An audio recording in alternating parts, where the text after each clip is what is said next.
आज के the Hindu newspaper के डिस्कशन को स्टार्ट करने से पहले आप लोगों को मैं एक छोटा सा वीडियो दिखा रहा हूँ, उसको ज़रूर देखना है और अपने आप को स्ट्रॉन्ग करके उस वीडियो को देखना है। ऐसा मैं क्यों बोल रहा हूँ आगे मैं आप लोगों को बताऊँगा। ये जो वीडियो मैं आप लोगों को दिखाने जा रहा हूँ ये मुंबई की लोकल ट्रेन का है। इस ट्रेन में बहुत ज़्यादा भीड़ है, लोग यहाँ पे गेट पर लटके हुए हैं और अब यहाँ पर ये जो व्यक्ति हैं ब्लू शर्ट के अंदर, इनको आप लोग एक बार थोड़ा ध्यान से देख सकते हो। इस वीडियो को मैं प्ले करता हूँ। ये व्यक्ति पोल से टकराते हैं और गिर जाते हैं नीचे।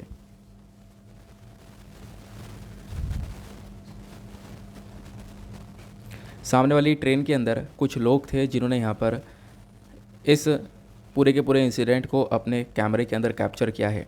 एक बार आप लोग और इस वीडियो को देख सकते हो।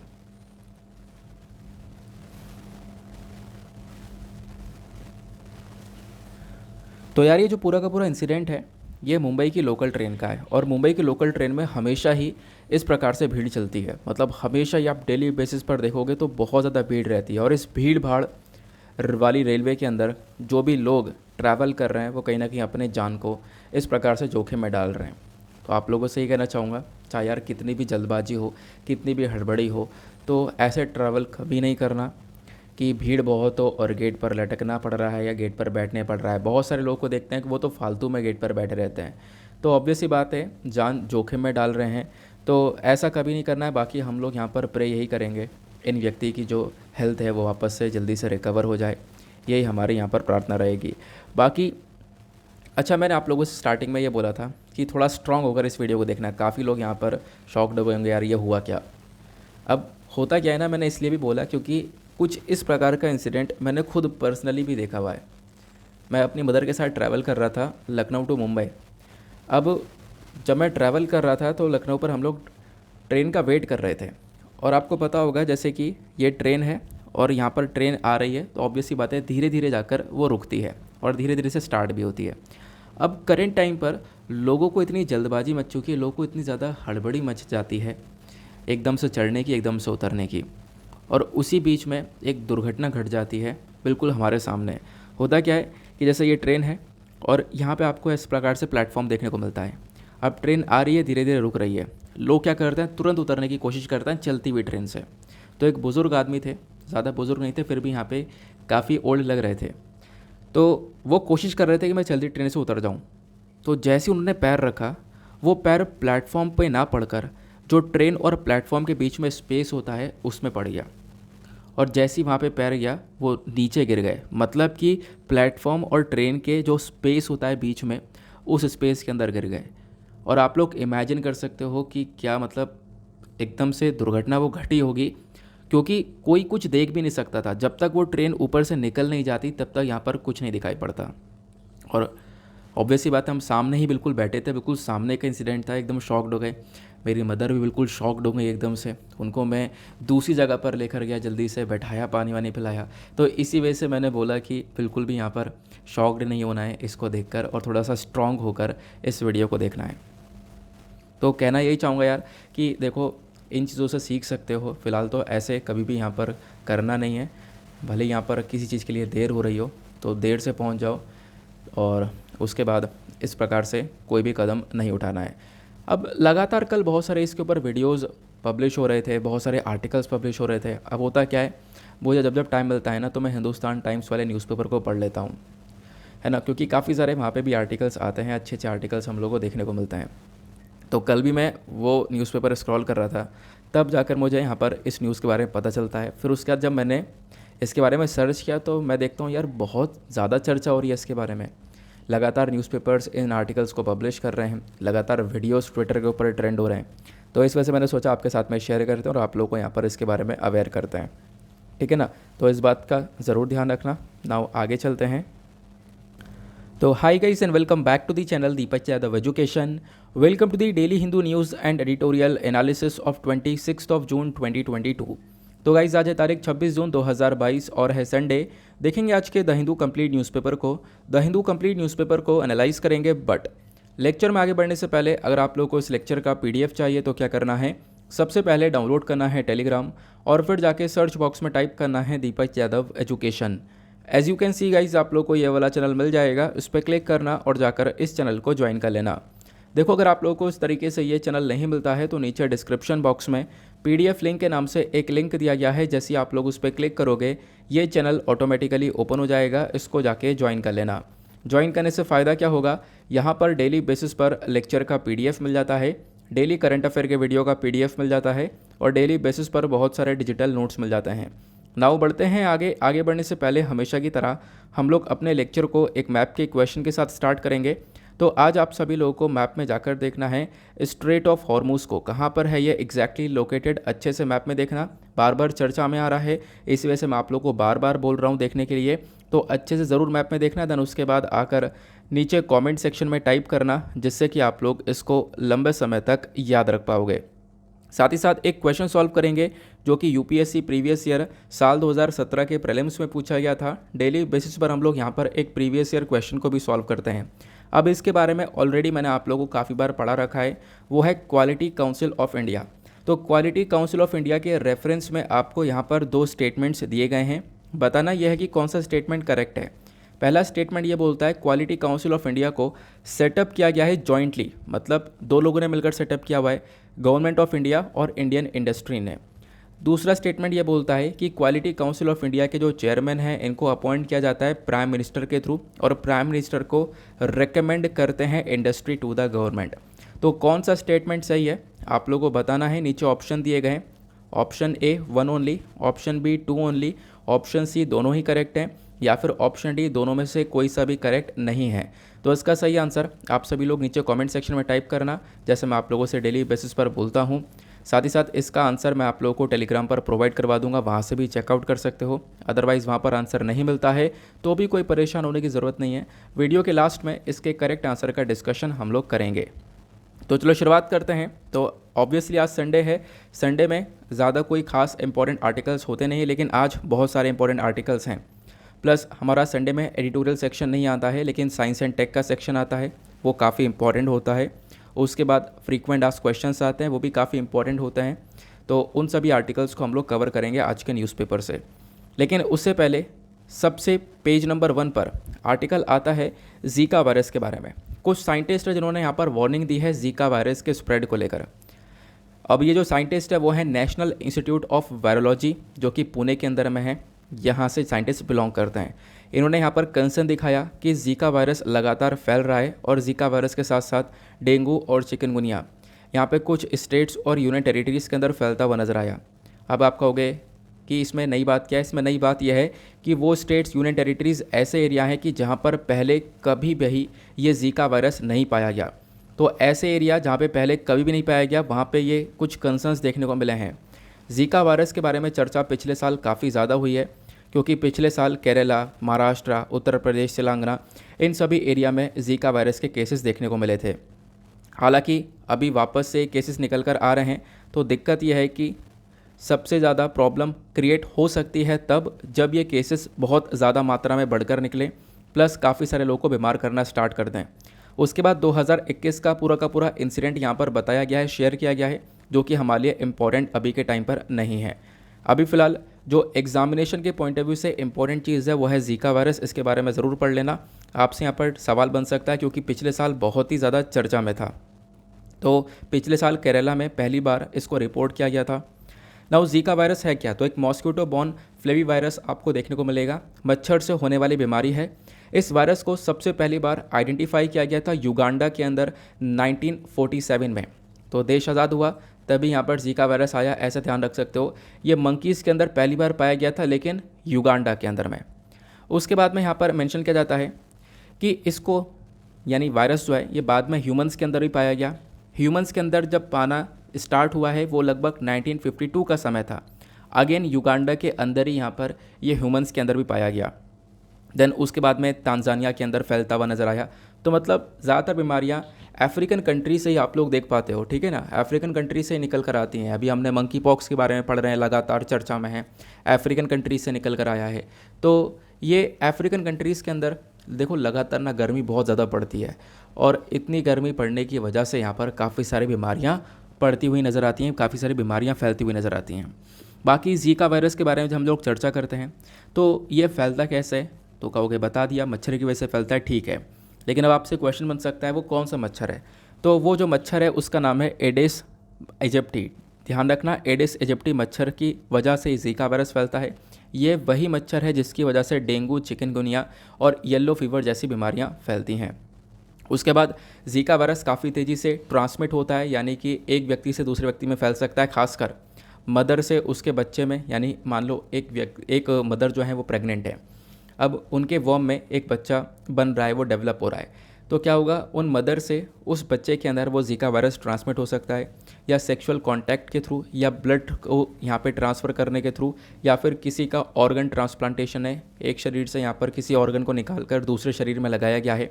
तो इन प्रकार की एक्टिविटी से भी जो ज़ीका वायरस है वो फैलता है एक व्यक्ति से दूसरे व्यक्ति में, ये यहाँ पर कहने का मतलब है। बाकी लक्षण क्या है इसके, तो लक्षण में बुखार आना, रैशेस होना, जॉइंट पेन, हेडेक, इस प्रकार के लक्षण आप लोग को देखने को मिल जाते हैं। ज़्यादातर जो लोग हैं ज़ीका वायरस इन्फेक्शन के साथ में जो देखने को मिलते हैं, उनको काफ़ी सारी प्रॉब्लम्स क्रिएट होने लगती हैं, उनके अंदर लक्षण देखने को मिल जाते हैं। लेकिन कुछ लोग ऐसे होते हैं जिनके अंदर ये सिम्टम्स डेवलप ही नहीं होते, यानी कुछ लोग के अंदर लक्षण देखने को ही नहीं मिलते, और वही सबसे ज़्यादा खतरनाक केस बन जाता है जब लक्षण पता नहीं चलते हैं। ठीक है, अब उसके बाद ज़ीका वायरस को टैकल करने के लिए सरकार ने बहुत सारे प्रोग्राम्स, बहुत सारे इनिशिएटिव्स को स्टार्ट कर रखा है, जैसे कि इंटीग्रेटेड डिजीज़ सर्विलांस प्रोग्राम को हम लोग चलाते हैं। लेकिन उससे पहले एक और बहुत इंपॉर्टेंट बात, ज़ीका वायरस यहाँ पर बहुत ही ज़्यादा खतरनाक है किन लोगों के लिए, प्रेग्नेंट वेमेन के लिए, क्योंकि अगर उनको वो ज़ीका वायरस अफेक्ट करता है तो इसकी वजह से डायरेक्टली बच्चे के ऊपर असर पड़ेगा, और बच्चा जब पैदा होगा तो उसके अंदर माइक्रोसेफली जैसी कंडीशन हो जाएगी। इसको लेकर एसएससी ने क्वेश्चन पूछा था, एसएससी के एग्जामिनेशन में क्वेश्चन पूछा गया था, माइक्रोसेफली क्या है, ये चर्चा में था। तो माइक्रोसेफली क्या है बेसिकली, तो यहाँ पे क्या होता है, ये एक ऐसी कंडीशन है, मान लो बच्चा पैदा हुआ तो उसका जो सर होता है, हेड होता है, वो नॉर्मल हेड से बहुत ही ज़्यादा छोटा होता है, उसको हम लोग माइक्रोसेफली बोलते हैं। ठीक है ना, तो ये वाली कंडीशन भी डेवलप हो जाती है इस ज़ीका वायरस की वजह से। बाकी कहाँ पे थे हम लोग, कि कौन कौन से प्रोग्राम्स और इनिशिएटिव को स्टार्ट किया गया सरकार के थ्रू। पहला प्रोग्राम है इंटीग्रेटेड सर्विलांस डिजीज़ प्रोग्राम।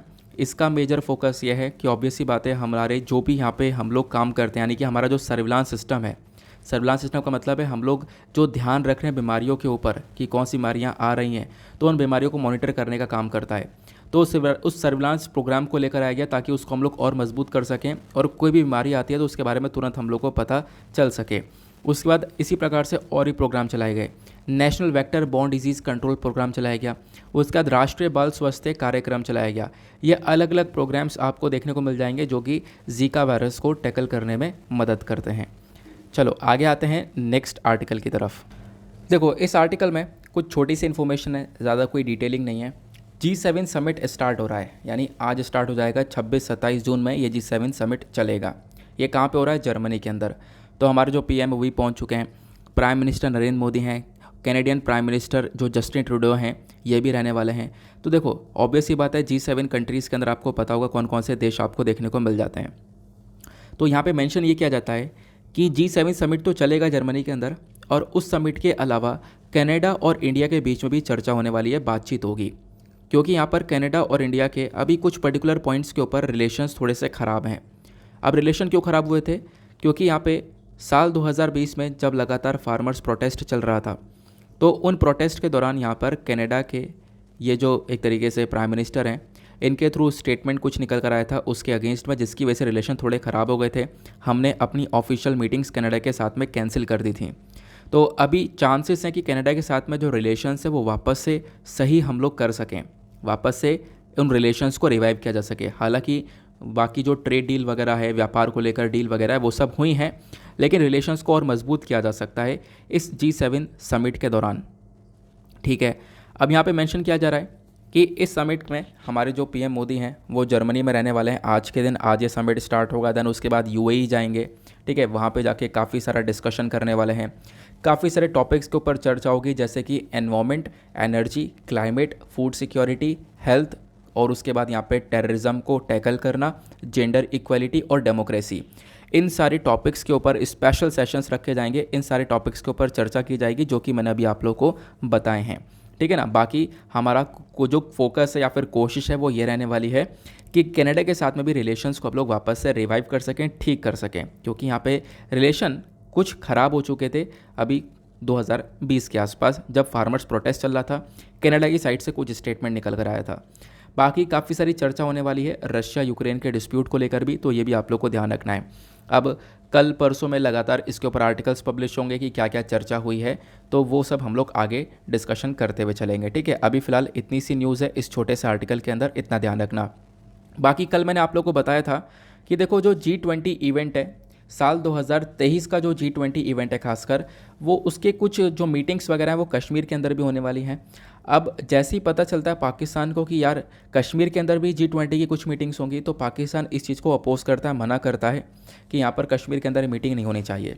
अब यहाँ पे देखो G7 और G20 दोनों के बारे में चर्चा की जा रही है। कल ही मैंने आप लोगों को बता रखा है कि G7 के अंदर ऑब्वियस ही बात है ग्रुप ऑफ 7 कंट्रीज़ है। कौन कौन सी हैं? Germany, UK, France, Canada, US, Italy, Japan, ये सारे G7 कंट्रीज़ हैं।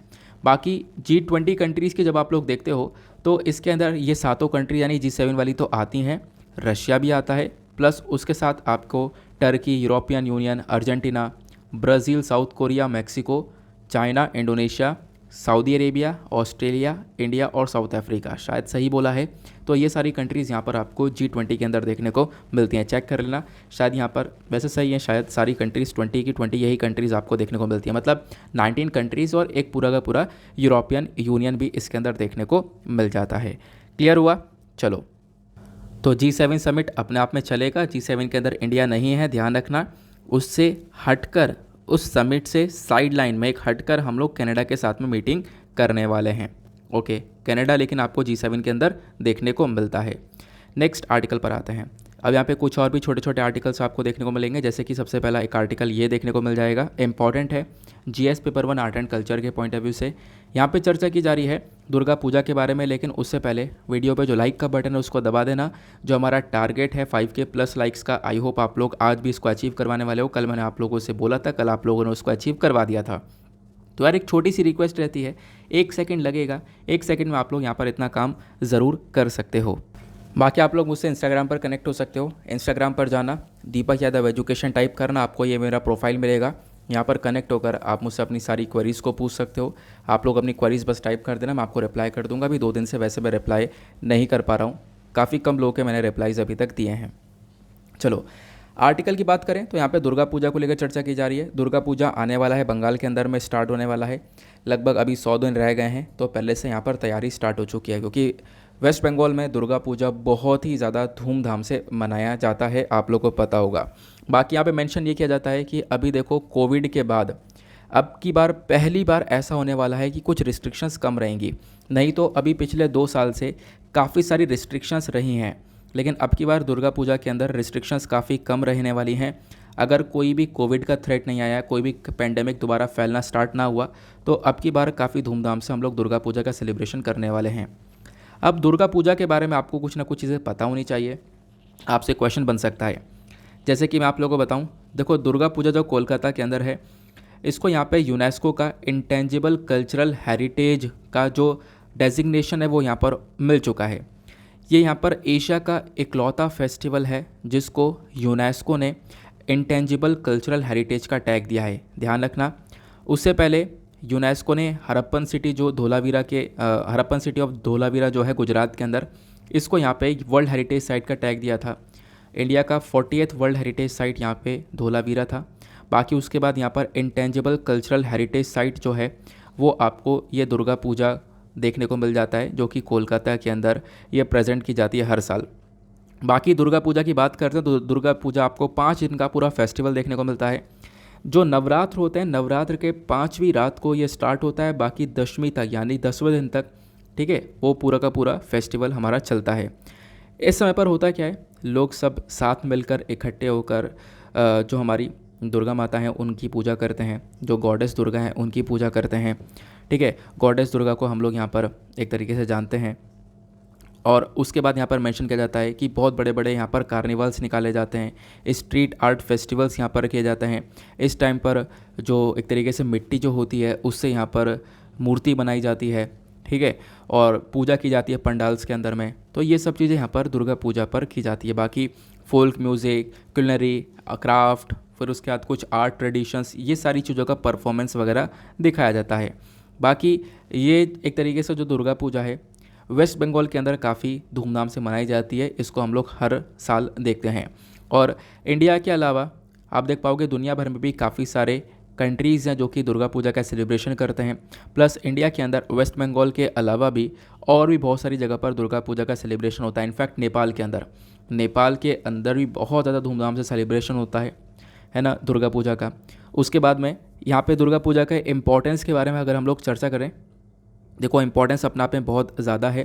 खासकर यहाँ पे बोला यह जाता है कि देखो अगर हम लोग इस पर्टिकुलर एरिया वेस्ट बंगाल वाले रीजन की बात करें तो ये जो दुर्गा पूजा है इसको देखने के लिए बहुत दूर दूर से लोग आते हैं, वहाँ पर पैसा खर्चते हैं। तो कहीं ना कहीं वेस्ट बंगाल की जीडीपी के अंदर इसका एक कंट्रीब्यूशन देखने को मिलता है। तो कहीं ना कहीं जो फेस्टिवल है पूरा का पूरा दुर्गा पूजा का, ये वेस्ट बंगाल की जीडीपी में 2.58% का कंट्रीब्यूशन करता है, वहाँ की इकोनॉमी को डेवलप करता है। तो ये भी एक इम्पॉर्टेंस बंगाल के लिए रहता है, ये बात आप लोग को बहुत अच्छे से ध्यान में रखनी है। उसके बाद आते हैं अगले आर्टिकल की तरफ। एक और छोटा सा आर्टिकल आपको ये देखने को मिलेगा, इंपॉर्टेंट है, इसको आप लोग जीएस पेपर 2 इंटरनेशनल रिलेशन से रिलेट कर सकते हो। यहाँ पे चर्चा की जा रही है इंडिया और बांग्लादेश के रिलेशंस के बारे में।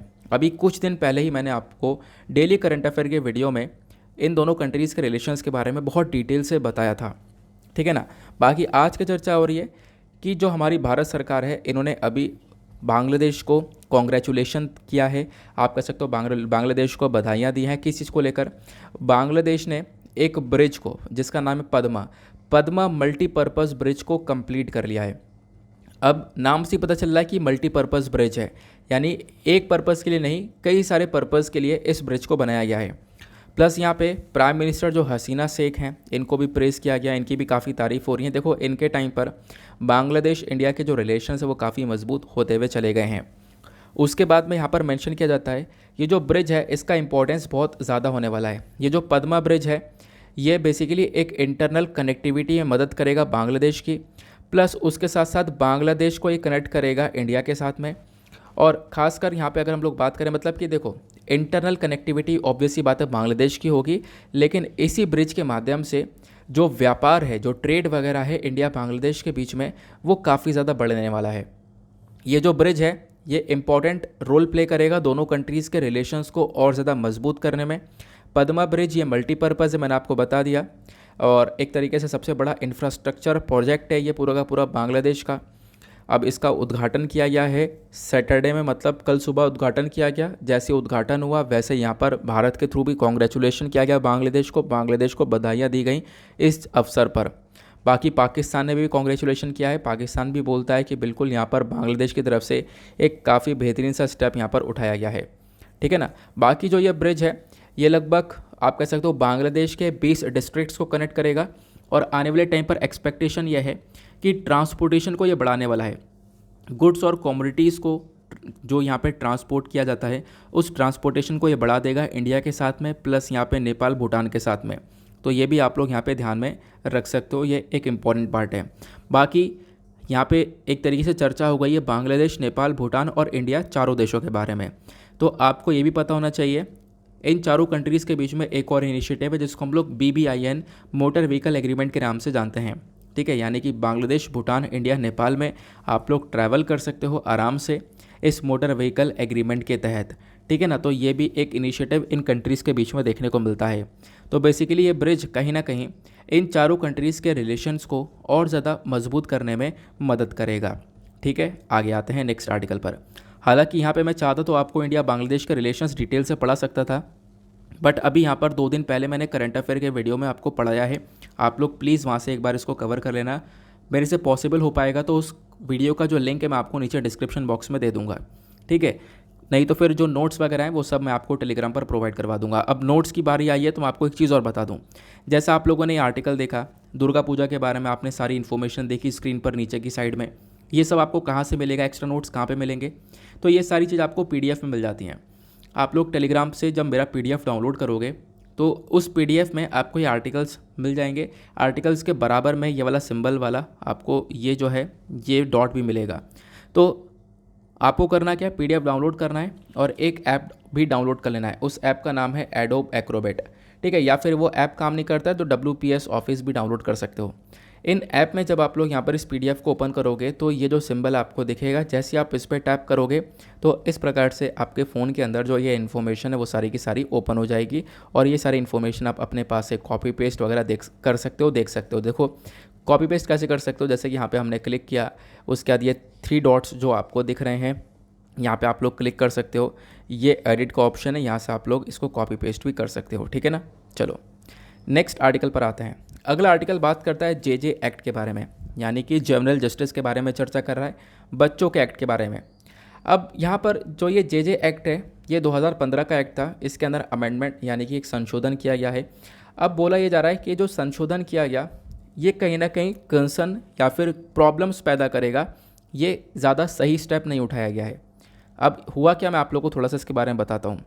ये जो जे एक्ट आपको देखने को मिलता है, जिसको हम लोग एक तरीके से जुवेनाइल जस्टिस के नाम से जानते हैं, यानी कि केयर और प्रोटेक्शन को लेकर काम करता है, खासकर बच्चों की, जो छोटे बच्चे होते हैं उनकी केयर और प्रोटेक्शन के लिए वर्क करता है ये जुवेनाइल जस्टिस। तो जुवेनाइल जस्टिस एक्ट ये 2015 का था, जिसके अंदर अमेंडमेंट किया गया। अमेंडमेंट करने के बाद में अब कुछ चेंजेस किए होंगे, ऑब्वियस सी बात है।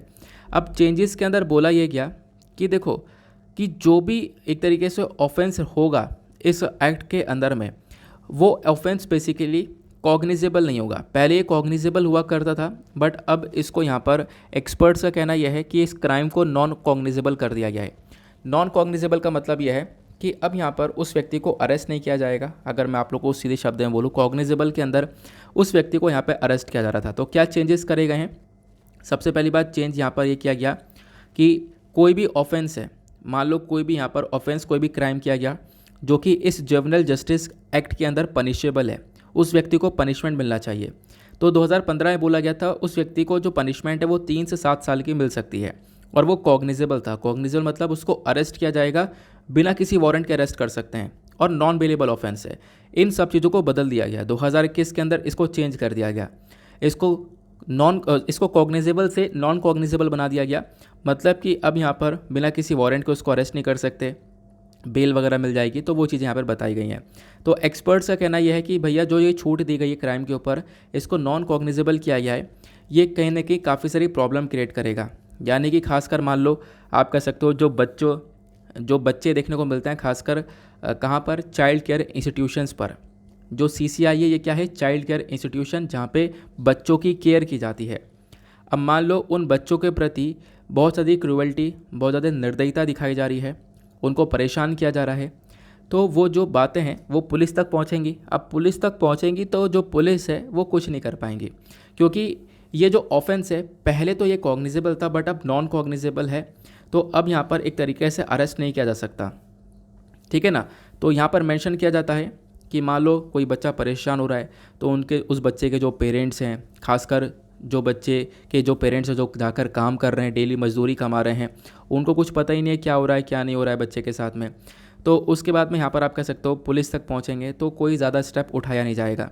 तो कहीं ना कहीं ये जो स्टेप उठाया गया है 2021 के अंदर अमेंडमेंट किया गया है, ये चीज़ों को डिस्करेज करेगा एंकरेज करने के बजाय, यानी कि चीज़ों को और ज़्यादा बेकार करता हुआ नजर आएगा। वो बातें यहाँ पे बताई गई हैं। जो करंट सिस्टम है, तो करंट सिस्टम की वजह से जो एक तरीके से जो क्राइम्स हैं वो और ज़्यादा बढ़ जाएंगे, वो यहाँ पर बोला जा रहा है, ठीक है ना। तो आई होप आप लोग यहाँ पर इसको काफ़ी अच्छे से समझ पाए होंगे, एग्जैक्टली क्या क्या मेंशन किया है।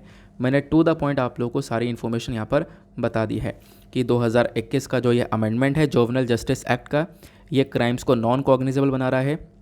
अब इसमें यहाँ पर क्या होगा, एक्सपर्ट्स और चाइल्ड राइट्स जो बॉडीज़ हैं वो यहाँ पर बोल ये रही हैं कि कहीं ना कहीं पुलिस के लिए काफ़ी ज़्यादा डिफ़िकल्ट हो जाएगा, पुलिस तक चीज़ों को रिपोर्ट करने में काफ़ी ज़्यादा परेशानियाँ पहुँचने वाली हैं, डिफ़िकल्टी होने वाली है, क्योंकि अब नॉन कॉग्निजेबल है। तो ऑब्वियस सी बात है जल्दी से उस व्यक्ति के अगेंस्ट में जिसने क्राइम किया है कोई भी स्टेप उठाया नहीं जाएगा। तो आई होप आप लोग यहाँ पर इसको काफ़ी अच्छे से समझ पाए होंगे। नेक्स्ट आर्टिकल पर चलते हैं, और क्या इंपॉर्टेंट आर्टिकल है हमारे पास। नाउ अगले पेज पर एक और आर्टिकल ये देखने को मिलता है। यहाँ पर बात की जा रही है जो केरला है उसको अपना खुद का personal red list of birds मिलने वाला है, यानी कि केरला खुद का यहाँ पर रेड लिस्ट जनरेट करने वाला है। अब ये आप लोग पढ़ते होंगे कि इस जानवर को रेड लिस्ट में डाल दिया है, रेड लिस्ट की वल्नरेबल कैटेगरी में है, इस कैटेगरी में आपने काफ़ी बार पढ़ा होगा, एंडेंजर्ड कैटेगरी में, वल्नरेबल कैटेगरी के अंदर है। अब यहाँ पर बात ये की जा रही है कि ये जो भी चीज़ें हम लोग देखते हैं मतलब रेड लिस्ट के अंदर डालते हैं, ये बेसिकली एक इंटरनेशनल पूरा का पूरा प्रोसेस है। ये IUCN के तहत होता है, यानी कि international union for conservation of nature, ये इस रेड लिस्ट के अंदर कंडक्ट करता है। लेकिन केरला यहाँ पे बात ये करता है कि इनका रीजनल रेड लिस्ट यहाँ पर ये बनाने वाले हैं। मतलब इनके स्टेट का खुद का रीजनल रेड लिस्ट होगा। तो खुद का रीजनल रेड लिस्ट होगा तो उसके अंदर इस जानवर को ये डालेंगे, कौन से इंडेंजर्ड हैं, कौन से यहाँ पर कौन सी कैटेगरी के अंदर है, ये यहाँ पर बोला जा रहा है। अब ऐसा केरला क्यों कर रहा है? केरला का कहना यह है कि देखो, अगर हम लोग पूरे ग्लोबल IUCN रेड लिस्ट के अकॉर्डिंग बात करें तो केरला की लगभग 35 जो बर्ड्स की प्रजातियाँ हैं वो अभी करंट टाइम पर थ्रेटेंड कैटेगरी के अंदर हैं। मतलब उनकी जान को काफ़ी बड़ा खतरा देखने को मिल जाता है। अब यहाँ पर बोला ये जा रहा है कि देखो, जो ये ग्लोबल असेसमेंट है, ग्लोबल असेसमेंट अलग लेवल पर चलता है, यानी दुनिया भर में यहाँ पे मतलब आप कह सकते हो ये दुनिया भर की लेवल की लिस्ट तैयार की जाती है। तो केरला बोलता है वहाँ पे अलग लेवल से तैयार किया जाता है, हम अपने रीजन के ऊपर यानी कि अपने स्टेट के अंदर इसको अलग तरीके से तैयार करेंगे, तो थोड़ा सा डेटा का डिफरेंस यहाँ पर ऑब्वियस सी बात है देखने को मिलने वाला है। केरला बोलता है कि हमारे पास बहुत सारी स्पीशीज़ हैं जिनको हम लोग यहाँ पर इंक्लूड करने वाले हैं इस लिस्ट के अंदर में, तो अभी आया नहीं है, आने वाला है। तो केरला के पास में खुद का रेड लिस्ट ऑफ बर्ड्स आने वाला है, सारे जानवरों के लिए नहीं है, ये बर्ड्स के लिए अभी सिर्फ और सिर्फ इस रेड लिस्ट को लेकर आया जाएगा, जहाँ पर केरला के अंदर जितनी भी बर्ड्स की प्रजातियाँ हैं उसमें से मान लो किसी की जनसंख्या ख़त्म होने वाली है, बहुत कम है, जिसको काफ़ी बड़ा खतरा है, उनको अलग अलग लिस्ट के अंदर डाला जाएगा ताकि उन बर्ड्स को एक प्रोटेक्शन दी जा सके। तो केरला का ये स्टेप है, इसको ध्यान रखना। GS पेपर 3 के अंदर एनवायरमेंट में आप लोग एज अ एग्जाम्पल इस्तेमाल कर सकते हो कि हाँ केरला ने कुछ इस प्रकार से ये स्टेप उठाया है। आगे आते हैं अगले आर्टिकल पर। देन उसके बाद वर्ल्ड पेज पर आएंगे, देखेंगे दुनियादारी में क्या चल रहा है। अब यार दुनियादारी में जितने भी आर्टिकल देख रहे हो दुनियादारी से रिलेटेड, ये सारे के सारे बेकार हैं, कोई भी यहाँ पर इंपॉर्टेंट नहीं है, सबको मैं देख चुका हूँ, कुछ भी आपको इंपॉर्टेंट यहाँ पर नहीं मिलने वाला है। ठीक है, रशिया यूक्रेन के डिस्प्यूट के बारे में चर्चा की जा रही है, आप लगातार 3 महीने से पढ़ ही रहे हो। अफगानिस्तान के अंदर अभी एक डेडली अर्थक्वेक आया था जिसकी वजह से 1000 से ज़्यादा लोग की जान गई, ये हमने कवर कर रखा है। उसके बाद ईरान और न्यूक्लियर डील के बारे में हम लोगों ने चर्चा कर रखा है, इस न्यूक्लियर डील को लेकर जल्दी चर्चा होगी, ऐसा यहाँ पर यूरोपियन यूनियन बोलता है। उसके बाद US के अबॉर्शन लॉ के बारे में चर्चा की जा रही है। कल फ्रंट पेज पर सबसे पहला आर्टिकल रो वर्सेस वेड वाला मैंने आपको पढ़ाया था, आज भी चर्चा में आगे आगे उसके बारे में आपको डिटेल से बताऊंगा। ठीक है, तो ये जो पेज है पूरा का पूरा बेकार है, इसको आप लोग स्किप कर सकते हो, डोंट वरी। बाकी आते हैं हम लोग पेज नंबर 11 के ऊपर, that is science and tech का पेज। साइंस एंड टेक्नोलॉजी पर आपको 3 आर्टिकल्स पर्टिकुलरली देखने को मिलेंगे जो कि काफ़ी ज़्यादा इंपॉर्टेंट है। यहाँ पर ये आर्टिकल है जिसको लिखा गया है डॉक्टर बाला सुब्रमण्यन जी के थ्रू। अब इन्होंने यहाँ पर मेंशन किया है डायबिटीज़ के बारे में। अब डायबिटीज़ भी 2 प्रकार की होती हैं, टाइप 1 और टाइप 2। टाइप 2 डायबिटीज़ जो है वो अपने आप में बहुत ज़्यादा प्रॉब्लमेटिक है, ज़्यादातर लोगों के अंदर टाइप 2 वाली डायबिटीज़ देखने को मिलती है। अब ऑथर ये बोलते हैं कि जो डायबिटीज़ है इसको कैसे ठीक किया जा सकता है उसके बारे में इन्फॉर्मेशन देते हैं, और आराम से हम लोग ठीक कर सकते हैं अगर कुछ स्पेसिफिक चीज़ों को किया जाए तो, इसके बारे में हम लोग कवर करेंगे। उसके बाद यहाँ पर एक आर्टिकल है ब्लैक डेथ को लेकर, तो ब्लैक डेथ क्या है, कैसे यहाँ पर ये ओरिजिनेट हुआ, इसके बारे में चर्चा की जा रही है, इसको थोड़ा सा समझेंगे। इंडियन एक्सप्रेस के अंदर रिसेंटली इस आर्टिकल को कवर किया गया था, हालांकि द हिंदू के अंदर थोड़ा लेट से आया ये। उसके बाद एक आर्टिकल छोटा सा ये है, इसको भी एक बार हम लोग देख लेंगे, इसके ऊपर भी एक छोटी सी नज़र मार लेंगे। सबसे पहले हम लोग इस वाले आर्टिकल को देखते हैं। यहाँ पे चर्चा की जा रही है डायबिटीज़ के बारे में। देखो डायबिटीज़ जो है वो टाइप 1 टाइप 2 2 प्रकार की होती हैं। ऑथर ने टाइप 2 ही समझाई है, मैं आपको दोनों समझाता हूँ ताकि आप लोग अच्छे से क्लैरिटी लेकर चलो आगे और दोनों चीज़ें अच्छे से क्लियर रहें। अभी देखो ये पिछले सप्ताह भी चर्चा में था। पिछले सप्ताह क्यों चर्चा में था? क्योंकि जो हमारा ICMR है उसने कुछ गाइडलाइंस वगैरह रिलीज़ करी थी। उन्होंने यहाँ पर ये बोला कि भाई देखो जो टाइप 1 वाली डायबिटीज़ है ये बच्चों के अंदर देखने को मिल रही है, बच्चों के लिए काफ़ी खतरनाक है टाइप 1, लेकिन ज़्यादातर लोगों के अंदर जो डायबिटीज़ पाई जाती है, मतलब मैक्सिमम पॉपुलेशन के अंदर, वो होती है टाइप 2 वाली, ध्यान रखना। अब पहला क्वेश्चन ये है कि डायबिटीज़ है क्या, जिसको हम लोग देखते हैं बोलते हैं शुगर है ना, आपको शुगर है, शुगर लेवल बहुत ज़्यादा है, शुगर लेवल बहुत कम है, वो अब डायबिटीज़ वाली सिचुएशन है। डायबिटीज़ बेसिकली एक हेल्थ कंडीशन है जो कि क्या करता है, डायरेक्टली बॉडी को अफेक्ट करता है। देखो आप ज़्यादातर जो खाना खाते हो, कुछ भी खा रहे हो, रोटी खा रहे हो, अब जैसे आप रोटी खाते हो तो वो क्या होता है, वो शुगर के अंदर टूट जाती है। कुछ भी खा रहे हो वो शुगर के अंदर ब्रेक डाउन होता है, जिसको हम लोग ग्लूकोज भी बोलते हैं। फिर उसके बाद में आपकी वो ब्लड स्ट्रीम में पहुंचने लगता है। और जब यही चीज़ बढ़ जाती है यानी शुगर बॉडी के अंदर इंक्रीज़ हो जाता है, तो ये आपके पेनक्रियास को सिग्नल देता है कि वो क्या कर सके, इंसुलिन को रिलीज़ करे। अब इंसुलिन को रिलीज़ करेगा तो वही इंसुलिन आपके बॉडी के शुगर को रेगुलेट करेगा। और अगर बॉडी के अंदर इंसुलिन की कमी हुई तो ऑब्वियस सी बात है, इंसुलिन की कमी होगी तो बॉडी के अंदर शुगर रेगुलेट हो नहीं पाएगा, शुगर बढ़ता हुआ नज़र आएगा।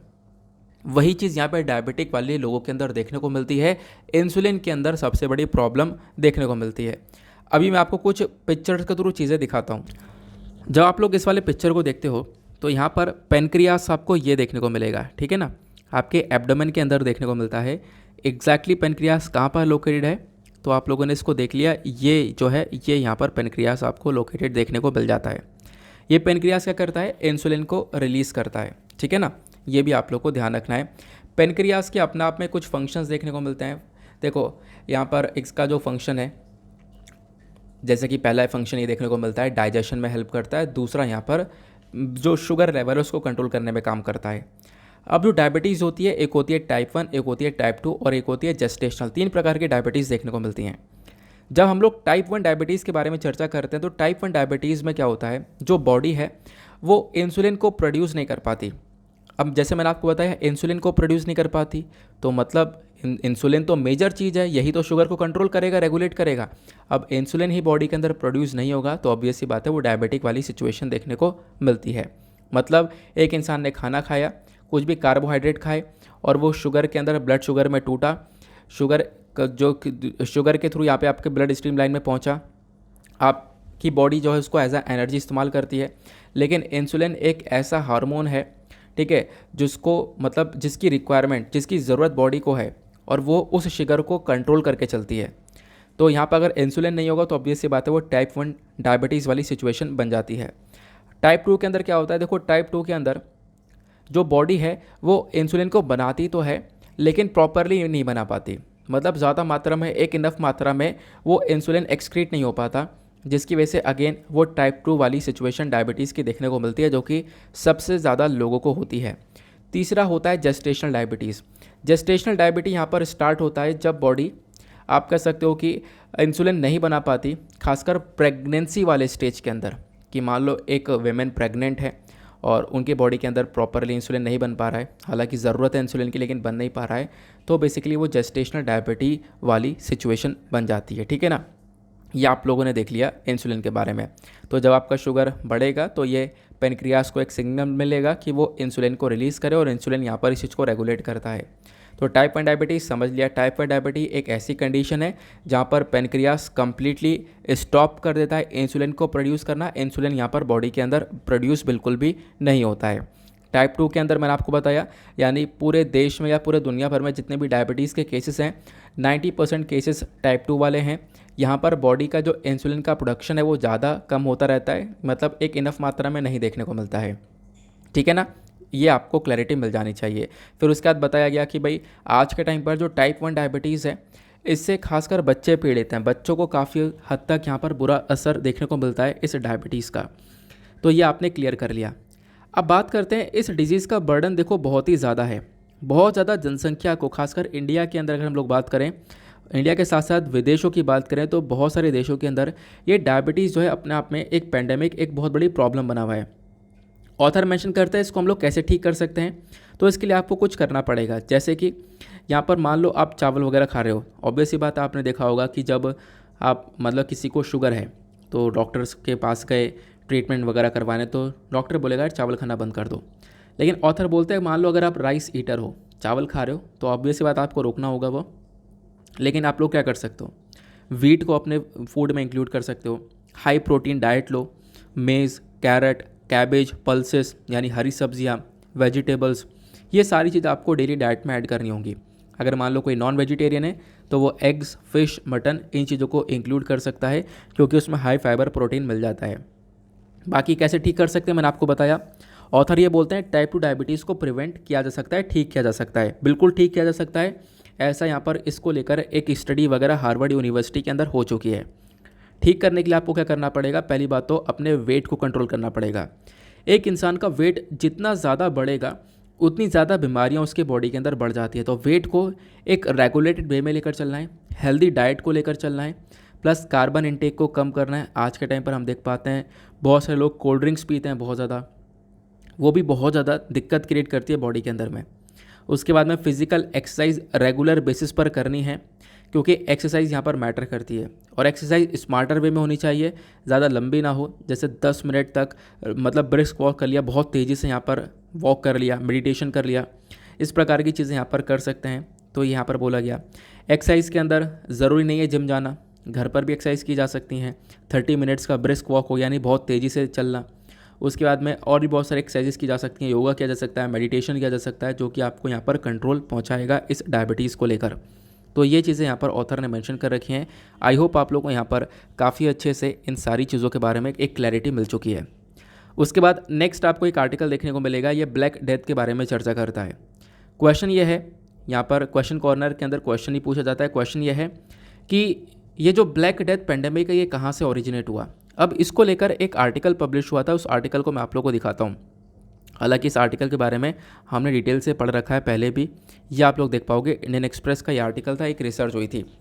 ब्लैक डेथ क्या है मैं आपको थोड़ा सा इसके बारे में बताता हूँ। देखो, ब्लैक डेथ को हम लोग ब्यूबोनिक प्लेग के नाम से भी जानते हैं। ये एक बीमारी थी, एक दौर ऐसा आया था जिसमें मिलियंस लोगों की जान गई थी, मतलब लाखों लोगों की जान गई थी।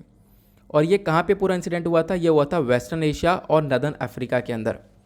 तो पूरे वेस्ट एशिया, नॉर्थ अफ्रीका में ये ब्लैक डेथ जैसी वाली सिचुएशन क्रिएट हुई थी। कब क्रिएट हुई थी?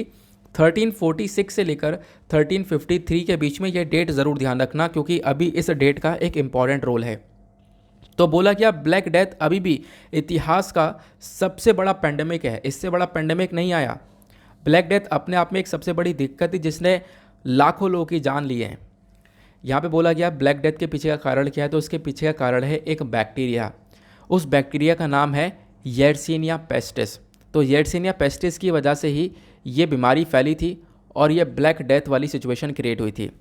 लेकिन अभी रिसेंटली एक स्टडी हुई है, और स्टडी यहाँ पर की गई, स्टडी के थ्रू पता लगा रहे हैं हम लोग कि ब्लैक डेथ आखिरकार ओरिजिनेट कैसे हुआ था। क्योंकि देखो, ये पैंडेमिक आया, लाखों लोगों की जान ली इसने, और ये एक समय था 1346 से लेकर 1353 के बीच में।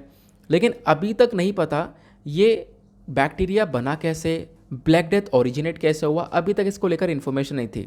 तो रिसेंटली यहाँ पर कुछ सैम्पल्स वगैरह कलेक्ट करे गए और कुछ इन्फॉर्मेशन वगैरह निकाली गई है। अब इन्फॉर्मेशन निकालते हुए पता अब चल चुका है कि वो कहाँ से ओरिजिनेट हुआ था। ऑब्वियस सी बात है, ओरिजिनेशन पता होना चाहिए।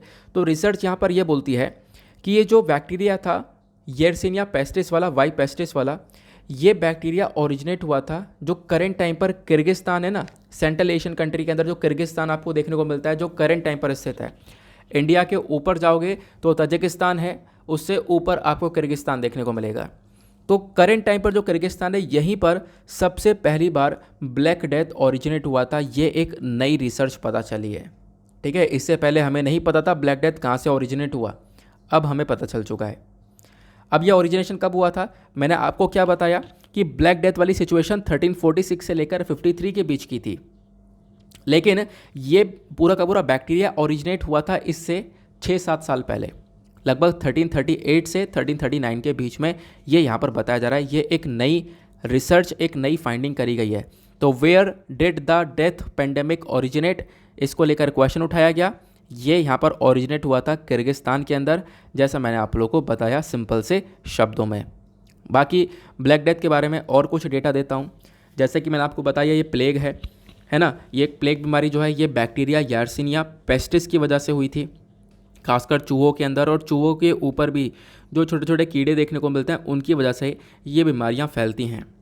यह सबसे बड़ा एग्जाम्पल है बैक्टीरियल जूनोसिस का, क्योंकि चूहों के ऊपर, बिल्ली के ऊपर जो छोटे छोटे बैक्टीरिया होते हैं, और उन्हीं बैक्टीरिया की वजह से यहाँ पर बीमारी लगातार फैली है। इसी वजह से इसको बैक्टीरिया जूनोसिस के नाम से भी हम लोग जानते हैं। अब जो प्लेग होता है, प्लेग के भी 2 फॉर्म होते हैं। एक होता है ब्यूबोनिक प्लेग, जो कि ब्लैक डेथ वाला है, जिसके बारे में अभी हम लोग करंट टाइम पर चर्चा कर रहे हैं। इस प्लेग में क्या होता है कि जो गला वगैरह है ना, वो पूरी तरह से सूज जाता है, जो हमारे लिम्फ नोड्स होते हैं वो यहाँ पर सूज जाते हैं। और ये ब्यूबोनिक प्लेग फैला था अफ्रीका, एशिया, यूरोप के अंदर लगभग 14वीं सेंचुरी में, जैसा अभी हमने डिस्कस किया। अपने आप में बहुत ही ज़्यादा इन्फेक्शियस था। उसके बाद मेंशन किया जाता है कि देखो, ब्यूबोनिक प्लेग के बाद एक दूसरा आता है न्यूमोनिक प्लेग। न्यूमोनिक प्लेग भी यहाँ पर एक लंग इन्फेक्शन है, यानी लंग्स को पूरी तरह से ये डैमेज कर देता है, ठीक है ना। ये आप लोग यहाँ पर ध्यान में रख सकते हो। उसका कोई ऐसा ट्रीटमेंट नहीं है, बस खाली एंटीबायोटिक ट्रीटमेंट लेते रहो, वही आपको बचा सकता है, ऐसा यहाँ पे बोला गया। और अगर ट्रीटमेंट जल्दी नहीं लिया तो इंसान की जान भी ले सकता है ये ब्लैक डेथ। आगे आते हैं नेक्स्ट आर्टिकल की तरफ। साइंस एंड टेक का अब अगला आर्टिकल है वो यहाँ पर ये बात करता है टाइफाइड के बारे में। तो यहाँ पे बोला जा रहा है, देखो एस टाइफी जो है ये थोड़ा सा ज़्यादा ड्रग रेजिस्टेंट है। मतलब कि देखो टाइफाइड के फीवर आपने देखे होंगे, काफ़ी सारे लोग यहाँ पर सफ़र भी किए होंगे। आगे कोई सफ़र ना करे, हम लोग ऐसे ही मनाएंगे, बट देखो काफ़ी लोगों ने टाइफाइड से सफ़र भी किया होगा। अब जब बात करते हैं बैक्टीरिया की, है टाइफाइड किस वजह से हो रहा है? टाइफाइड यहाँ पर एक बैक्टीरिया की वजह से हो रहा है, ठीक है। अब यहाँ पर बोला ये गया है कि इसी टाइफाइड के अंदर एक एस टाइफी के नाम से आपको देखने को मिलता है। ये जो एस टाइफी का स्ट्रेन है, ये जो खतरनाक स्ट्रेन देखने को मिलता है जिसकी वजह से टाइफाइड फीवर फैलता है, ये एस टाइफी थोड़ा ज़्यादा ड्रग रेजिस्टेंस है, ये यहाँ पे बोला जा रहा है।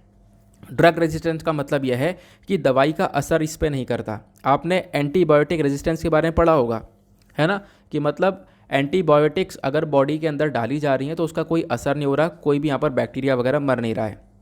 तो वही चीज़ यहाँ पर ये बोली जा रही है कि जो ये टाइफाइड का जो खासकर स्ट्रेन, ये जो बैक्टीरिया देखने को मिल रहा है, एस टाइफी इसका नाम है। तो एस टाइफी या फिर इसका जो फुल फॉर्म है वो है सल्मोनेला टाइफी।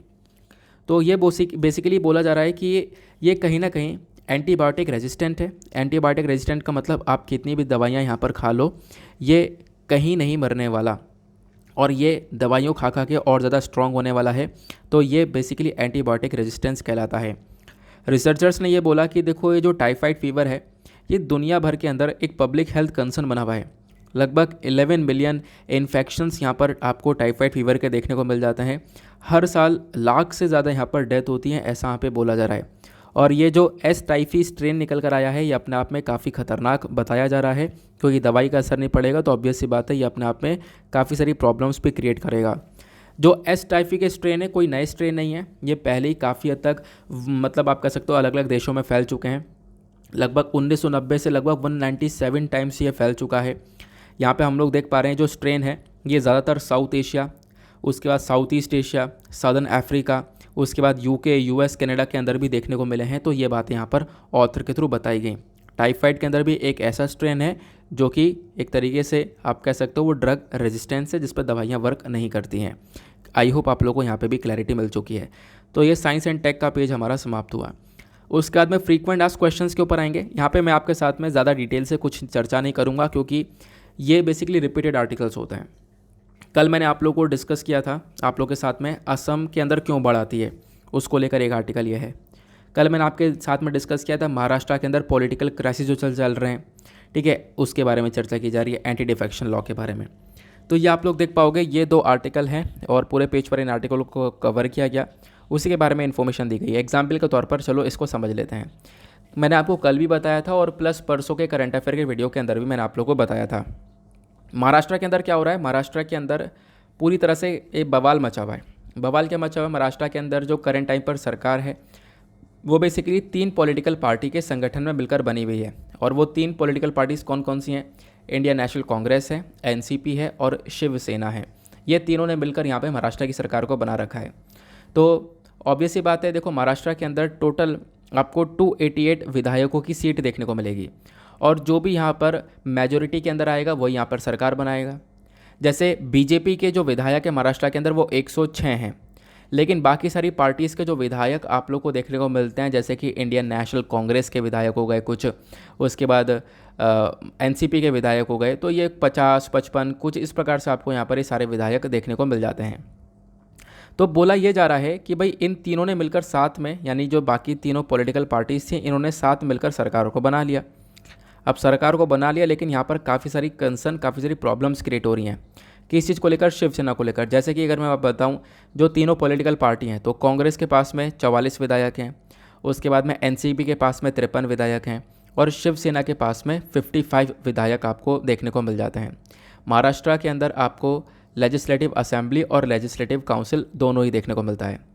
तो हुआ क्या, यहाँ पे एक डिफेक्शन देखने को मिला है। डिफेक्शन मतलब देखो शिवसेना के अंदर जो विधायक हैं और शिवसेना के एक लीडर हैं उद्धव ठाकरे साहब, उद्धव ठाकरे साहब करंट टाइम पर महाराष्ट्र के चीफ मिनिस्टर देखने को मिलते हैं। ठीक है, अब क्या हुआ, वो शिवसेना से बिलोंग करते हैं और शिवसेना के ही एक विधायक जिनका नाम क्या है, एकनाथ शिंदे। तो एकनाथ शिंदे के फेवर में काफ़ी सारे विधायक जा चुके हैं। लगभग बताया जा रहा है एकनाथ शिंदे के फेवर में 40 से अधिक विधायक आ चुके हैं जो कि एक तरीके से शिवसेना को छोड़ने के लिए तैयार हैं और उनकी मांग ये है कि बीजेपी को यहाँ पर बीजेपी के साथ मिलकर सरकार बनाओ, ये इनकी मांग है। ठीक है, क्योंकि करंट टाइम पर सरकार जो है ये 3 पॉलिटिकल पार्टी ने मिलकर बना रखी है, लेकिन मांग यहाँ पर यह है कि बीजेपी के साथ मिलकर सरकार को बनाया जाए। अब देखो इसके अंदर जो कुछ एमएलएज हैं वो यहाँ पर शिवसेना की पार्टी के भी हैं, प्लस यहाँ पे कुछ इंडिपेंडेंट एमएलएज भी आप लोगों को देखने को मिल जाते हैं जो कि यहाँ पर एकनाथ शिंदे के साहब के फेवर में हैं। ठीक है ना, तो यही यहाँ पर पॉलिटिकल क्राइसिस है कि भाई बीजेपी के साथ सरकार बनाओ, नहीं तो फिर ये जो एमएलएज हैं ये सब यहाँ पर अपनी पार्टी यानी शिवसेना से निकल कर बीजेपी को ज्वाइन कर लेंगे। अब बीजेपी को ज्वाइन कर लेंगे तो ऑब्वियस सी बात है बीजेपी सत्ता में आ जाएगी। तो अब आप कहोगे भाई इस प्रकार से एक पार्टी से निकलकर दूसरी पार्टी में जाना, ये तो यहाँ पे इसके ऊपर रोक लगाई गई है। हमारे संविधान के अंदर एंटी डिफेक्शन लॉ है, ये तो मना करता है ना कि हम लोग पार्टी नहीं बदल सकते। बिल्कुल सही कह रहे हो आप, लेकिन एंटी डिफेक्शन लॉ के अंदर एक एक्सेप्शन है, एक छूट दी गई है। वो छूट क्या है, वो छूट है यहाँ पर 2/3 मेंबर की। अब आप कहोगे ये क्या है, इसका मतलब यह है कि मान लो कोई भी पॉलिटिकल पार्टी है, इस पॉलिटिकल पार्टी के अंदर जितने भी मेंबर हैं उसके 2/3 मेंबर अगर एक साथ छोड़कर वो पार्टी निकलें तो बेसिकली वो लीगलाइज माना जाएगा, उसको यहाँ पर एक तरीके से अलाउ किया गया है इस एंटी डिफेक्शन लॉ के अंदर। तो अभी शिवसेना पॉलिटिकल पार्टी से 2/3 बिल्कुल मेंबर्स जो है वो निकल कर जा रहे हैं, तो इस वजह से यहाँ पर ये चीज़ें एक तरीके से आप कह सकते हो अलाउ की जा रही हैं। बाकी आपको ध्यान रखना है, साल 2014 में यूपीएससी ने डायरेक्टली क्वेश्चन पूछा था। पता है क्वेश्चन क्या है, रटा हुआ है मुझे वो, which one of the following schedules of the constitution of India contains provision regarding anti defection. आप लोग चेक कर लेना, यही क्वेश्चन यहाँ पर लिखा हुआ है। मतलब कि कौन से शेड्यूल के अंदर आपको एंटी डिफेक्शन लॉ के बारे में मेंशन देखने को मिलेगा। इसके लिए ऑप्शन में 2nd शेड्यूल, फिर 5th schedule, 8th schedule, 10th schedule दिया हुआ है। तो इसका करेक्ट आंसर है 10th शेड्यूल, क्योंकि 10th शेड्यूल के अंदर ही आपको एंटी डिफेक्शन के बारे में मेंशन देखने को मिलेगा। आप लोगों से एक सिंपल सा क्वेश्चन है, क्वेश्चन यह है कि कौन से अमेंडमेंट एक्ट के थ्रू यहाँ पर इस एंटी डिफेक्शन को लेकर आया गया था, ध्यान रखना, इसके बारे में आप लोग को बताना है। तो ध्यान रखना, बस खाली एंटी डिफेक्शन के बारे में चर्चा की गई है, मैंने आपको बता दिया एंटी डिफेक्शन लॉ क्या है, बस खाली इतना ही ध्यान रखो, इसके अलावा आपको कुछ भी पढ़ने की ज़रूरत नहीं है।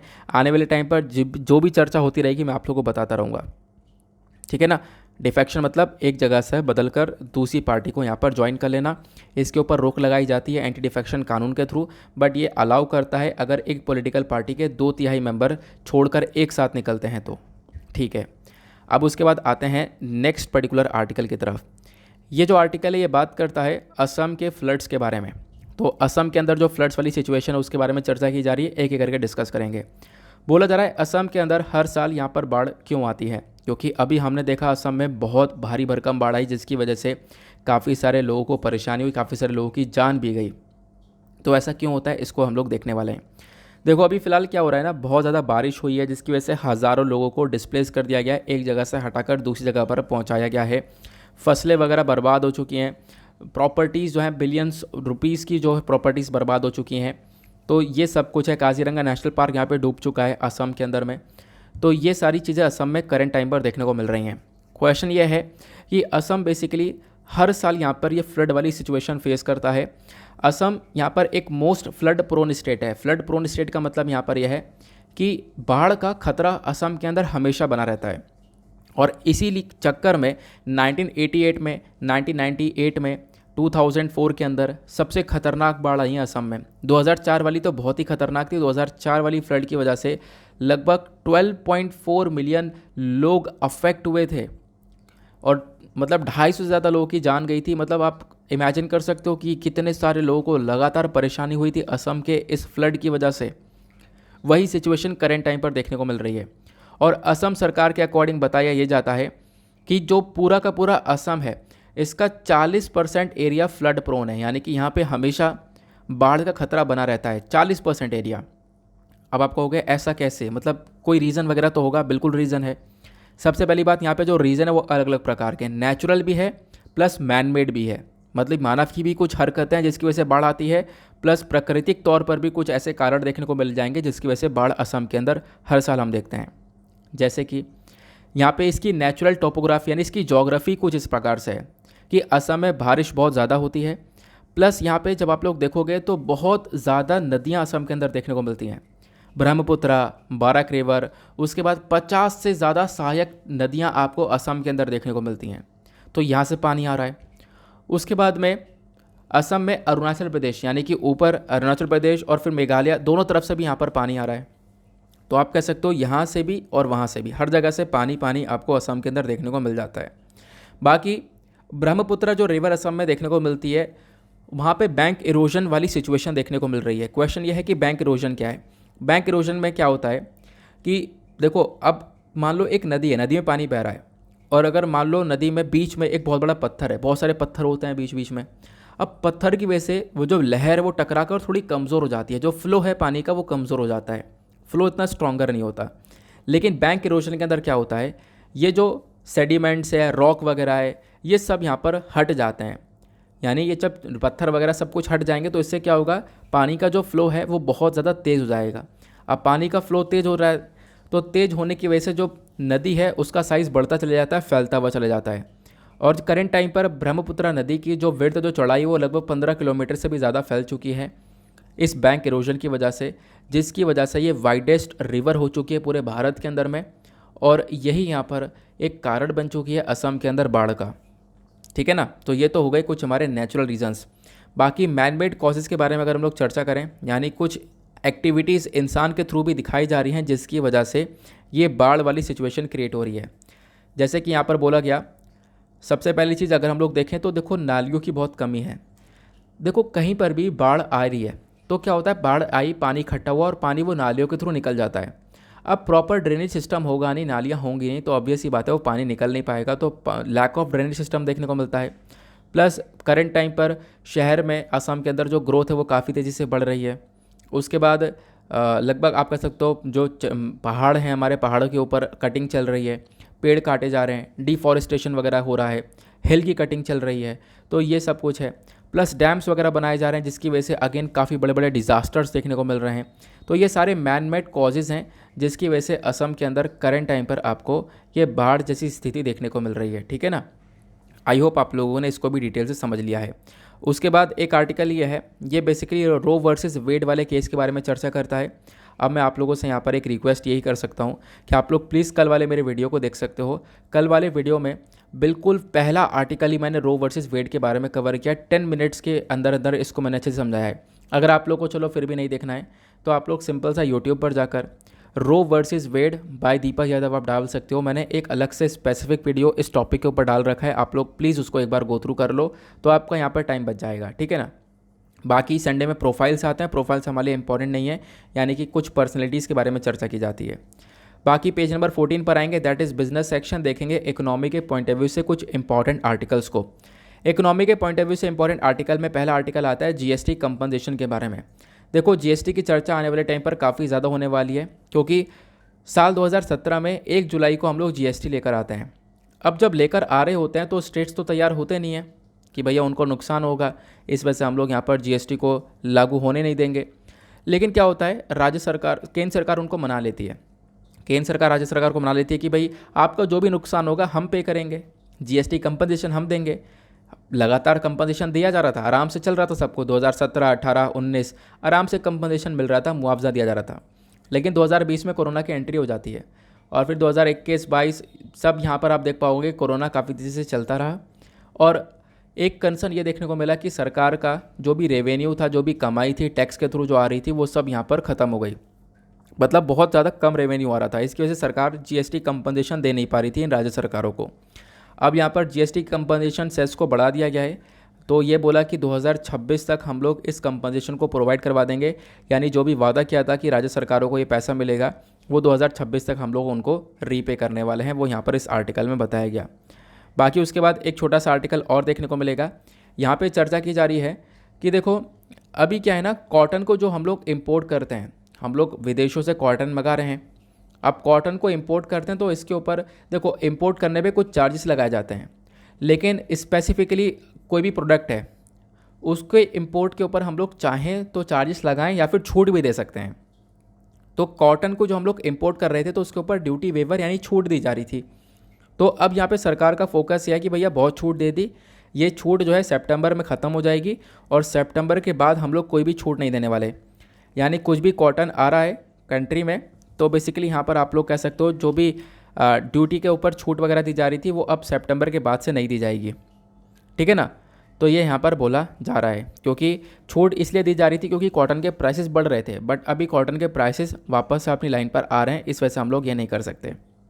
क्लियर हो गया। फिर उसके बाद पूरा का पूरा कॉटन इंडस्ट्री के बारे में सारी बातें बता रखी हैं।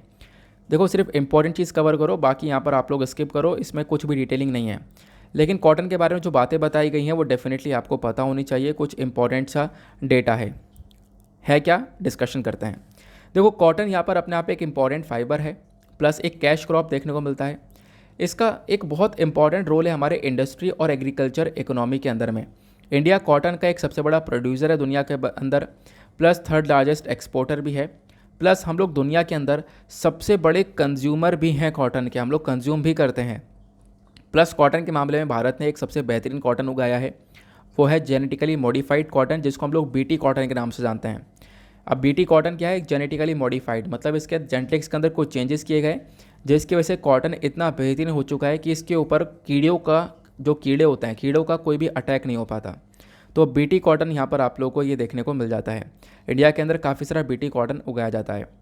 इंडिया हर साल लगभग 6 मिलियन टन के आसपास कॉटन उगाता है, जो कि पूरे दुनिया का 23% हो गया। प्लस आप कह सकते हो कि पूरे दुनिया का जितना भी ऑर्गेनिक कॉटन होता है, शुद्ध तरीके से उगाया हुआ कॉटन, उसका 51% इंडिया ही प्रोड्यूस करता है। कॉटन को उगाने के लिए क्या क्या रिक्वायरमेंट होता है, ध्यान रखना, आपसे यूपीएससी क्वेश्चन पूछ लेगा, ऐसे पूछता भी है। सबसे पहली चीज़, कॉटन एक खरीफ क्रॉप है जिसको 6 से 8 महीने लगते हैं पूरी तरह से उगने में। प्लस यहाँ पे एक तरीके से अगर हम लोग बात करें तो हमारा दुनिया भर का जितना भी लैंड है उसका काफ़ी सारा लैंड पर आज के टाइम पर कॉटन की काफ़ी सारी जो खेती है वो चल रही है। लगभग जो टेम्परेचर है वो 21 से 30 डिग्री सेल्सियस के आसपास का टेम्परेचर चाहिए होता है। 50 से 100 सेंटीमीटर के आसपास रेनफॉल चाहिए होती है। कौन सी मिट्टी के अंदर ये बेहतरीन तरीके से ग्रो करता है, तो ब्लैक कॉटन सॉइल के अंदर यहाँ पर ये अच्छी तरीके से ग्रो करता है। बाकी हमारे कंट्री में जो एक तरीके से टॉप प्रोड्यूसिंग स्टेट हैं कॉटन के, जहाँ पे सबसे ज़्यादा कॉटन की ग्रोथ देखने को मिलती है, वो कौन कौन से स्टेट हैं, तो वो है गुजरात, महाराष्ट्र, तेलंगाना, आंध्र प्रदेश और राजस्थान। बाकी टॉप कॉटन प्रोड्यूसिंग कंट्रीज़ कौन कौन सी हैं, तो टॉप प्रोड्यूसिंग देश में आप चाइना, इंडिया, यूएसए को देख सकते हो। इंडिया के अंदर में 4 प्रजातियाँ आपको कॉटन की देखने को मिलती हैं। वो चारों प्रजातियों के नेम आपको यहाँ पर नज़र आएंगे। जैसे एक का नाम है गॉसिपियम आर्बोरियम, दूसरा है जी हर्बेशियम, तीसरा जी हिरसुटम और चौथा जी बार्बाडेंस। ध्यान रखना। अब इसमें जो स्टार्टिंग के दोनों देखने को मिलते हैं, अर्बोरियम और हर्बेशियम, ये दुनिया का सबसे पुराना कॉटन है, इसको हम लोग एशियाटिक कॉटन के नाम से भी जानते हैं। बाकी जो आखिरी के दो नाम हैं, हिरसुटम और बार्बाडेंस, ये दोनों अमेरिकन कॉटन है, एक नए कॉटन की तरह यहाँ पर देखने को मिलते हैं। खासकर हिरसुटम जो है अमेरिकन कॉटन है और बार्बाडेंस जो है वो इजिप्टियन कॉटन है। ये दोनों नए प्रकार के कॉटन हम लोग को देखने को मिल जाते हैं, ठीक है ना। ये आप लोगों ने ध्यान रखना है। सारी बातें मैंने आप लोग को यहाँ पर कॉटन से संबंधित बता दी हैं। फिर उसके बाद में टेक्सटाइल के बारे में भी चर्चा की गई इसी आर्टिकल के अंदर। कॉटन के बारे में तो हमने डिटेल से डिस्कस कर लिया। फिर टेक्सटाइल के बारे में बताया गया, टेक्सटाइल और जो क्लॉथिंग है उसके एक्सपोर्ट्स वगैरह इंडिया के अंदर ग्रो हो रहे हैं, उसका एक्सपोर्ट हम लोग बढ़ा रहे हैं। प्लस हमारा टारगेट ये है कि हम लोग इस साल इसको $50 बिलियन तक के इसके एक्सपोर्ट को कर सकें, ठीक है। अब टेक्सटाइल सेक्टर यानी कि कपड़ा सेक्टर के बारे में बात की जा रही, कपड़ा डिपार्टमेंट के बारे में। तो कपड़ा इंडस्ट्री क्या है, टेक्सटाइल और गारमेंट इंडस्ट्री एक लेबर इंटेंसिव सेक्टर है जहाँ पर बहुत सारी लेबर काम करती है। 45 मिलियन से ज़्यादा लोग इंडिया के अंदर आज के टाइम पर एम्प्लॉयड हैं इस टेक्सटाइल और गारमेंट इंडस्ट्री के अंदर में। इंडिया का जो टेक्सटाइल सेक्टर है ये आप कह सकते हो कि बहुत ही पुरानी इंडस्ट्री है हमारे इंडियन इकोनॉमी की। और सबसे बड़ी बात यहाँ पर ये देखने को मिलती है, देखो सबसे ज़्यादा अगर आप लोगों से पूछा जाए कि भारत के अंदर रोज़गार कहाँ पर है, वो एग्रीकल्चर सेक्टर में है। एग्रीकल्चर के बाद जो दूसरा नंबर आता है वो आता है हमारा इस टेक्सटाइल इंडस्ट्री के अंदर में। टेक्सटाइल इंडस्ट्री को 2 सेगमेंट्स में बांटा गया है, एक है अनऑर्गेनाइज सेक्टर और दूसरा है ऑर्गेनाइज सेक्टर। अनऑर्गेनाइज सेक्टर नाम से ही पता चल रहा है छोटा स्केल पर देखने को मिलेगा। पुराने ज़माने के तरीके अपनाए जा रहे हैं, पुराने ज़माने के मेथड्स अपनाए जा रहे हैं, हाथ से यहाँ पर कढ़ाई बुनाई की जा रही है। लेकिन ऑर्गेनाइज सेक्टर में मॉडर्न मशीन्स का इस्तेमाल हो रहा है, नई नई टेक्नोलॉजी का इस्तेमाल हो रहा है। तो ये यहाँ पर आपको 2 प्रकार के सेक्टर्स देखने को मिल रहे हैं। टेक्सटाइल सेक्टर का इंपॉर्टेंस कितना है, तो ये ध्यान रख सकते हो इंडिया की जीडीपी में 2.3% का कंट्रीब्यूशन इसी टेक्सटाइल सेक्टर का है।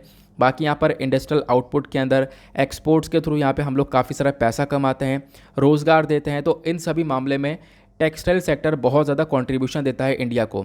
इंडिया जो है छठा लार्जेस्ट प्रोड्यूसर है टेक्निकल टेक्सटाइल्स का। ध्यान रखना, टेक्निकल टेक्सटाइल्स जिसका हम लोग यूज़ करते हैं कहाँ कहाँ पर, जैसे आज के टाइम पर तो कार की सीट है, ठीक है, उसके बाद सीट बेल्ट्स हैं, ऑटोमोबाइल सेक्टर हो गया, कंस्ट्रक्शन, एग्रीकल्चर, हेल्थ केयर, सभी जगह पर इन कॉटन का इस्तेमाल किया जा रहा है।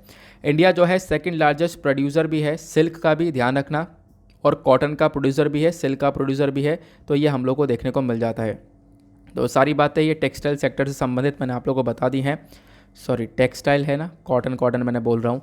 तो textile industry plus cotton industry दोनों को हम लोगों ने यहाँ पर इसी आर्टिकल के अंदर कवर कर लिया है। बाकी ये आर्टिकल कवर हो चुके हैं, साइंस एंड टेक कवर हो चुका, वर्ल्ड पेज कवर हो चुका, ये छोटे आर्टिकल्स कवर हो चुके हैं। अच्छा, एक आर्टिकल रह गया यार, एक आर्टिकल यहाँ पर ये वाला रह जाता है, ठीक है, इसको भी डिस्कस कर लेते हैं। यहाँ पर मेंशन किया गया है सॉल्ट सेक्टर के बारे में, यानी जो हमारा नमक वाला सेक्टर है। अभी इस सॉल्ट सेक्टर के अंदर लाखों लोग जो हैं वो काफ़ी हद तक परेशान हैं। ऐसा क्यों? क्योंकि देखो गुजरात के अंदर सबसे ज़्यादा नमक की खेती की जाती है। अब हुआ क्या, इनके ऊपर फोकस नहीं दिया जा रहा। एक टाइम था जब नमक के ऊपर फोकस दिया जाता था, बहुत आराम से लोग प्रोडक्शन करते थे, है ना। तो अब यहाँ पर जो नमक को पूरी तरह से देख रहे हैं मिस्टर रावल साहब, इस पूरी इंडस्ट्री को जो देख रहे हैं उनका नाम है मिस्टर रावल।